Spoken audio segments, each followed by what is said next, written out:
Divorcee বই নহলে কইরাম তুমি তাই একটু মানুষরে মন দেওয়ার ফুয়াইন্তরে মন দেওয়ার আগে খেয়াল করিও সেনে কইলাম তোমারে সবে কিন্তু বাঙ্গা মন জানিয়ে আইছে তোমার কাছে আর তোমার বাঙ্গা মন জানিয়ে আইছে যে হ্যাঁ কোনোদিন তোমারে বালা পাইতো না তোমার লইয়া খেলবো তবে হ্যাঁ তুমি তার পরিবার তার আত্মীয় স্বজন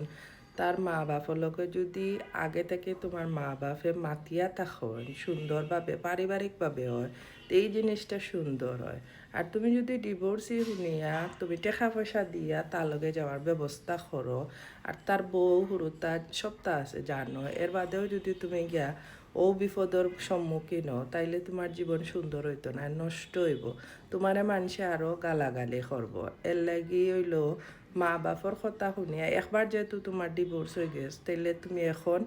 সমাজের কাছে ফসি গেছো এর লাগি তোমার উচিত হইল মা বাপর পরামর্শ নিয়ে সুন্দর জীবন যাপন করা এতে কি তোমার যদি একলা থাকতে হয় তাকো তারপরেও দ্বিতীয় সিদ্ধান্ত নেয়ার আগে 100 বার চিন্তা করিও তো বালা থেকে সবার আমার লাগে দোয়া করি আর আমি ভুল হইলে মাফ করিও।